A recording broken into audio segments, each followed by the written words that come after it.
Good morning, good evening, good afternoon, ladies, gentlemen, earthlings, and of course Megan's sugars, who apparently watch little snippets of my videos, and I've got a bit of a message from all of them to you and to me. It's really charming, and actually, I thank God for their existence, really, because they make Megan just look so bloody awful. They're doing a way better job than anybody else can. And this is not a hate channel. And I've never seen any of you guys say that you hate her, ever. I've never, ever seen a racist comment. Hi, kitty. Cat wants to be in it. Cat's probably evil as well. Sugars. Nah, sugars. Oh, sugars are mad. They're revolting, actually. I remember when that lady from the Golden Girls died, the actress, Betty something, and the sugars said that the wrong Elizabeth had died, meaning our late monarch. They also had a bloody good laugh about King Charles having cancer, and an even bigger laugh about the Princess of Wales having cancer. And then old Megsy's wondering why everything she touches turns to shit and nobody likes her. Well, that's my theory, so carry on, sugars. What I would say to them is, ask yourself one little itty-bitty question. Do you really think that anybody reading the crap that you put out there on Twitter, do you think any bystander is going to read it and go, oh yeah, I love Meghan now. Now I've read that death threat against the king. Now I've read all the horrible things about William and Catherine. Oh yeah, I want to join. I want to be one of Megsy's club. I want to buy Megsy's products. Well, Megsy's products. How far, far, far she has fallen now. It's not even her website. It's a thing called shopmy.com or something like that. I guess it's like Shopify. And what she's done is it's called affiliate commission. Now, to explain this to a lot of you, and I actually tried to do this years ago in 2014. And I tried running a Google ad campaign and it was pulled really quickly because Google don't like affiliate websites. Now, she's not got her own website. She's got this on this listing. It's a bit like Etsy or eBay, you know, that sort of thing. And she's not selling the products. She's chosen a selection of beige clothes, put pictures of them and links to the designers or people who make them. And very bad netiquette, it opens a new window. So the customer would end up with like 20 new windows. That's always been exceptionally bad netiquette. And then she gets a certain commission for the click if the person makes a purchase. You might ask yourself, how would they know that the person's made a purchase if they leave and go back a few days later? Well, it's because of the cookies and the cache system. The supplier website can store for up to perhaps 14 days, maybe longer, the fact that that IP address came from Megan's Shop My. Now, at the top, she admits this, I guess because she has to, but interestingly, it says some products on here may have commissionable affiliation, which means she hasn't struck a deal with all of them. And some of the links just plain don't work, so maybe some of the designers don't want anything to do with her. I don't know. I mean, their websites have all sorts of wonderful, colourful clothes and all kinds of nice clothes, and she's literally chosen all the boring beige. Do you want a beige t-shirt for 200 euros? Do you want a beige shirt that you could buy in Primark for £2.99? Do you want to pay 600 euros for it? Do you want a beige dress that's way too long for the model? Something that looks like walking around in a sleeping bag? That'll be $1,000. It's that type of thing. And then the affiliate person who has sent the click gets a little commission sometimes, maybe 10%. So you buy a t-shirt for 200 euros, she's going to get 20 euros. Eventually, if she's lucky. It is smacks of the worst desperation ever. Now, I had a website years ago where I was doing that, and Google very quickly pulled the Google ad campaign, and they explained to me and said, we don't like affiliate websites. You can have affiliate links on your website and we will advertise it, but your website must have like a write-up, a review, an article. There must be some value, some extra value for the reader who clicks and goes onto your website. You cannot just be a bridging link website in order to earn affiliate commission. I mean, it's a step down from box shifting. Box shifting is where you find a supplier and you never see the product. The supplier never sends you the product. It saves people from having to buy loads of stock and having somewhere to store it. For example, with Megan and her jam, she might have to buy, say, 20,000 jars of jam, and then she's got to store them, I don't know, in the chicken coop or Harry's doghouse. But she could do box shifting. I'm not saying she is, but she could do this. This is a step above what she's actually trying to do at the moment. And box shifting companies, some of them will actually put your own sticker on, your own logo. And then when you get orders on your website, you send them to the supplier and you give the supplier the address of the customer, and the supplier sends it directly to the customer with your packaging and your label. And that's called box shifting. And I looked into that, and it's, well, I could have done that. I just thought I'd try the affiliate because it was lazy, it was cheap, it was free. It was so easy to do. And that's where the Duchess is sitting now. The most offensive part is that she's got on the top of this Shopify, myshop.com, Meghan, Duchess of Sussex products. That is monetizing the title, 100%, all day long. And you can complain all you like, sugars, because the sugars, they're such legal experts. They can't differentiate between a surname and a title. And also they hate the royal family, and so does she apparently. So why does she want the title? Oh, that's right, because it can be monetized. I forgot all about that. We've got all these legal expert sugars. They're hilarious. But I'm coming to the best bit, which I'm sure some of you will have read already. That, oh, how I laughed at this one, because it really sums up Meghan's insanity, arrogance, out of touch. Or how does this guy put it? He says she has elbow-raising behaviour from her behind-the-scenes behaviour.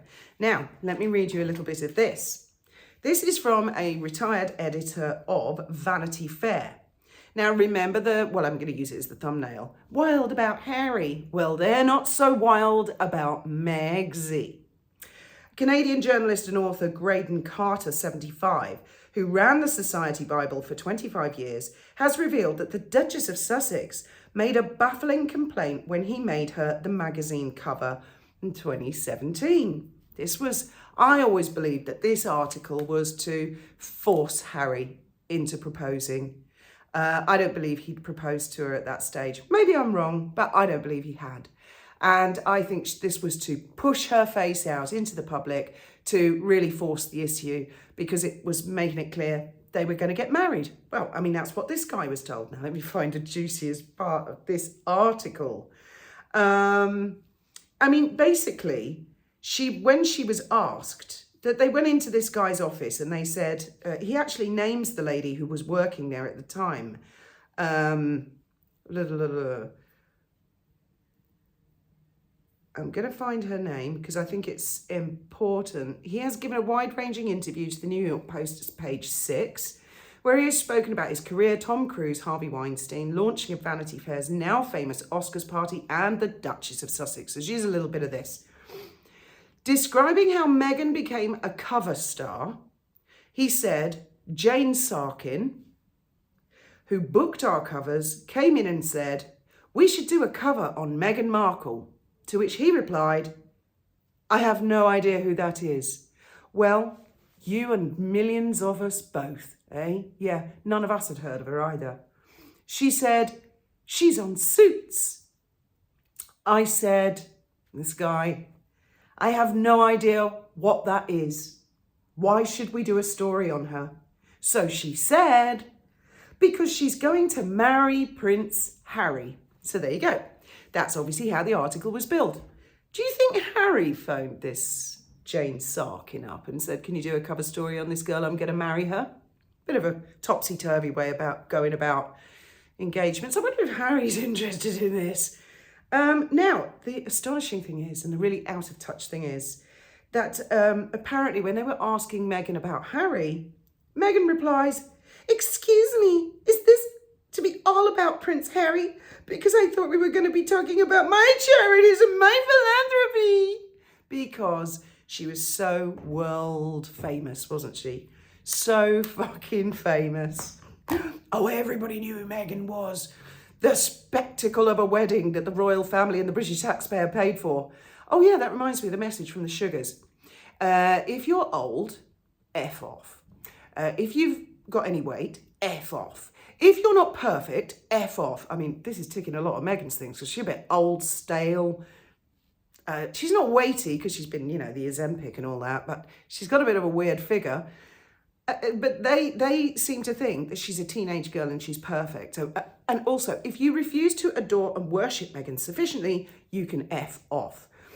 That would presumably include anybody out there who Meghan would like to buy her products. The Sugars are busily out there, Meghan, telling people to F off. And as usual, alienating huge swathes of your audience and your customer base. I wonder how that's going to work with your affiliate program, you silly cow. Perhaps you should denounce them. You stood up on stage and said you don't like all this unkindfulness and unmindfulness and all the rest of that bollocks. So you might want to start with your own fans and Sugars who constantly issue death threats, laugh at cancer patients such as the King and the Princess of Wales. Oh, and my late husband and many other people, along with all your insults and accusing people of racism and your generalizations. I mean, they really are. They're dog shit scum. They are like the maggots of the internet, Meghan Maggot fans. We should call them maggots, the maggots. It's much more appropriate than Sugars, isn't it? The maggots. And they call us deranged. Oh, good grief. Oh, and I got big fat lectures about how I don't know anything about surnames and that Sussex is a surname. Oh, because I'm English and I'm from the county of Sussex, so, I'm from Sussex. I might call myself Sussex. I command everybody to call me Sussex. That's the other thing about the maggots. They demand this and demand that. Wow, they sound just like their queen, spelt with a K-W, don't they? Demanding. But isn't it delicious that she's ended up being an affiliate, commission only? Have any of you ever done a commission only job? You see them in the newspapers, like Herbalife, pyramid selling. This is where she's landed. This is where she is. Forget Netflix. That's all going to be over way soon. Take no notice of what that Ted Sarandos says. I watch Lady C and she's right. He is fighting for his life. He is fighting to wipe that dick from his forehead because he's made a right idiot of himself in front of planet Earth. Who the hell is going to buy those products for hundreds and hundreds of dollars when you can buy exactly the same thing in Primark for £1 or Walmart or wherever? There are plenty of decent shops, or even Marks and Spencer's, which is more expensive. You can buy a t-shirt for 10 quid. Who's going to pay hundreds of euros for a t-shirt? And why has she chosen such shitty products? It's like she's gone to these designer websites and chosen the most mundane, boring thing. There's even a pair of earrings where if you get 2 circular stickers and just stick them on your ears, that will do the job nicely and save yourself 400 euros or £350 or $400. It's the woman's cuckoo. And yet then Harry is going to be going to court to get his security paid for when his wife is such a business founder and an entrepreneur and so successful. Well, surely to goodness, he doesn't need the British taxpayer to pay for his security. His wife is such a successful commission-only saleswoman. It's all gonna be all right, Windsor. That's if you're even with her anymore. Oh my goodness. That really... Let the sugary maggots maggot away because they are destroying Meghan's reputation, and Meghan herself is destroying it rapidly by the second. And yes, I am loving it, especially after having had her maggots laugh at my late husband for dying of cancer. Naughty boy, naughty king, naughty Princess of Wales. Oh yes, carry on with your vileness all over the internet, maggots. Because, as I say, the sun will be setting on your queen very, very soon. I mean, commission-only job, my God. Sort of thing people do when they're on the dole, innit? They go, I'll give it a go, see if I can sell anything. And we all know that unless you're exceptionally talented at sales, it's really, really, really difficult. As always, thank you very much for listening, especially the maggots. And I hope you all enjoyed the message that I delivered to all of you from them. Aren't they lovely? They're so full of capableness and mindfulness and sensationalness for their queen. Aren't they sickening? Just like a bucket of puke. As always, thank you very much for listening. Good night, and may your God go with you. Even the maggots. There's probably a big pulsating one. Oh yeah, there is, isn't there? It's married to Harry.